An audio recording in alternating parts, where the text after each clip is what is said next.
The ooey gooiness is something that I missed out on as a kid, and now I like really appreciate. So like when you cut into it and it just kind of oozes all over the plate. You can almost pick it up with your finger and take that one little bite of just cheese. That's where it's at. My name is Tommy Ferraro.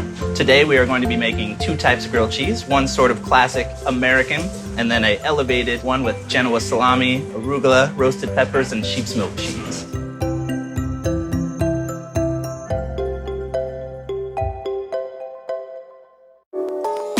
The classic grilled cheese, as it means to me and maybe to a lot of people, is just 2 slices of bread, white bread, square, soft, and some sort of orange cheese, cheddar, American cheese, and that's it. Cheese and bread, hot, and buttered. That's it. I'm gonna go with 3. I think that's gonna give us a nice ooey gooey sort of thing going on. American cheese is not really cheese. It's made with oil, it melts well, it has that cheese flavor that we all like. It's not cheese. I mean, cheese is made with milk. It's not cheese, but it serves a purpose. I think it just takes you back. It's a flavor that you know and recognize, and you like the texture of it. It serves a purpose. We are gonna use some nice butter. I think that's gonna give it a good flavor, but also a nice crunch on the bread. But you could use margarine or mayonnaise, actually works really well. So we're going in here. All right, you want a nice hot pan, get that sizzle sound. Butter the rest of that stuff. You know, this really reminds me of home. It's like coming home after school, glass of chocolate milk, you make a grilled cheese sandwich. What shapes this man today, you know? So there it is, the classic American grilled cheese. Ooey, gooey, reminds you of home, delicious. You know what? 3 slices is the way to go.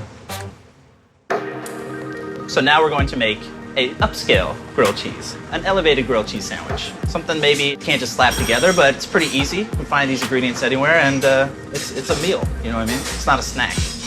It has Genoa salami. Genoa is a classic. It's not too spiced, but you still get that rich, meaty flavor. We also have cacio di Roma, which is a young sheep's milk cheese from Italy. It's not super gamey. It's not very salty. It melts really well. We've got some roasted red peppers here. And then to make it a little healthy, but to give it a little bitterness too, we've got some arugula. Well, if you're making a grilled cheese, you have to have good bread. We're gonna go with sourdough. It's a little sturdier. It's gonna soak in all those flavors. It's gonna get a real nice crisp on it. It's gonna be a good sandwich. I like to do this layering of cheese. I think it kind of holds the whole thing together. So we'll start with cheese on one side. And then we'll do some of this Genoa salami here. I'm gonna do one more little layer of cheese. Some of these roasted peppers. Another layer of cheese. Again, we're just gonna bind this whole thing. It's gonna make it very gluey. And then our arugula on top. If you get a burger, you bite into it, the whole thing just slides out. That's because there's no sort of building of the sandwich. That's why you gotta use the cheese to kind of meld everything in. I'm very big on structural integrity of sandwiches. We're gonna use olive oil on this, so I got a little fancy brush. All right, let's take this thing to the grill. Certain things you wanna look out for is like, if your pan's too hot, it's gonna really smoke when you put it on there. But keep an eye on it. Flip it, check to see how it's doing. So once you flipped it over, give it a little smash so all those cheese layers that you have in there start to meld together.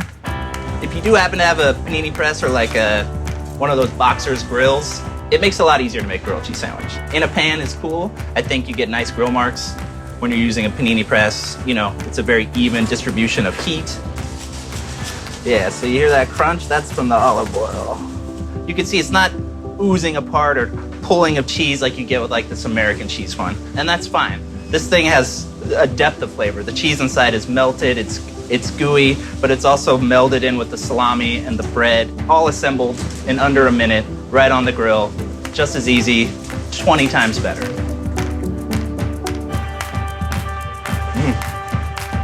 It's a pretty rad sandwich.